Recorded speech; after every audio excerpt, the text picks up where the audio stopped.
আসসালামু আলাইকুম। Food haven থেকে আমি মুন আপনাদের সাথে আছি। আশা করছি আপনারা সবাই ভালো আছেন। আজ আমি আপনাদের সাথে শেয়ার করব দুর্দান্ত স্বাদের চিকেন কালাভুনার রেসিপি। একদম সহজভাবে এটা তৈরি করব। তো চলুন দেখা যাক কি কি লাগছে। প্রথমে আমি কালাভুনা তৈরি করার জন্য একটা মশলা রেডি করে নিব। এর মধ্যে থাকছে জিরা, তেজপাতা, জয়ত্রী, সাদা গোলমরিচ, ধনিয়া, জয়ফল, সাদা এলাচ থেতো, স্টার এলাচ, কালো এলাচ থেতো করে নিয়েছি, দারচিনি, শুকনা মরিচ, লবঙ্গ। এই সবগুলো মশলাকে আমি প্রথমে একটি শুকনো ফ্রাই প্যানে একটু হিট দিয়ে ভালো করে নেড়ে নিচ্ছি। মোটামুটি এর থেকে খুব ভালো একটা সুঘ্রাণ ছড়িয়ে পড়া পর্যন্ত আমি এগুলোকে ভেজে নিব। এই যে এরপরে আমি ব্লেন্ডারে গুঁড়ো করে নিয়েছি। এবার একটি প্যানে সরিষা এবং সয়াবিন দুই ধরনের তেল দিয়ে আমি পেঁয়াজ বেরেস্তা করে নেব। আমি এখানে দুই ধরনের তেল ব্যবহার করছি কারণ আমি এই দুই প্রকার তেল দিয়ে মাংসটাকে ম্যারিনেট করব। প্রায় 1 কাপ মতো পেঁয়াজ আমি এখানে বেরেস্তা করে নিয়েছি। এই যে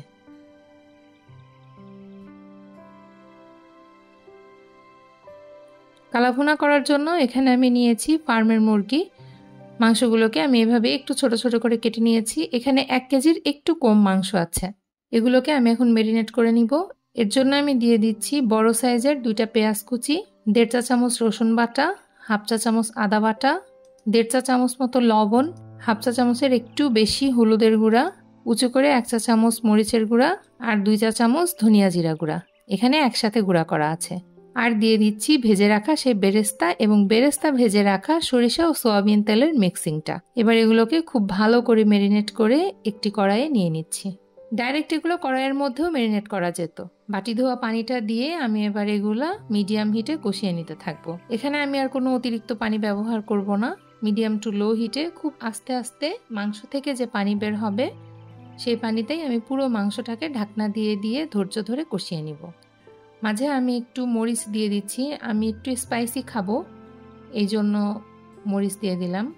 এই দেখুন, লো হিটে মোটামুটি ঢাকনা দিয়ে আমি 15 থেকে 20 মিনিট ধরে মাংসটা রান্না করে নিয়েছি। মাংসর ভেতর থেকে এই পানিটা বের হয়েছে। মাংসটা প্রায় সেদ্ধ হয়ে গেলে আমি এই পর্যায়ে গুঁড়ো করে রাখা মশলাটা অ্যাড করে দিচ্ছি। চুলার আঁচটাকে মিডিয়াম টু লো রেখেই কালাভুনাটা রান্না করতে হবে। চুলার হিট খুব বেশি জোরে দিয়ে দিলে মাংসের ঝোলটা খুব সহজেই শুকিয়ে যাবে এবং খুব তাড়াতাড়ি মাংসটা ড্রাই হয়ে যাবে।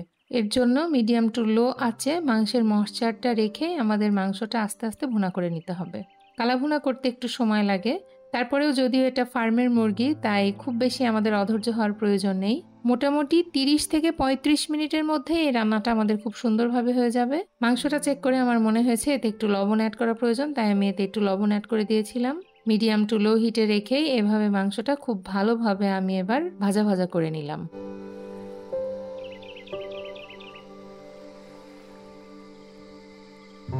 এ পর্যায়ে আমরা মাংসটা একটু তেলে দিয়ে দিব। সামান্য একটু পেঁয়াজ কুচি, রসুন কুচি, একটা কাঁচামরিচ, একটা শুকনা মরিচ। ব্যাস, তেলের সাথে একটু হালকা করে ভেজে মাংসটা আমি এর মধ্যে দিয়ে দিচ্ছি। এই ফ্রাই প্যানে এখন আমার পুরো কালাভুনাটা করা হয়ে যাবে।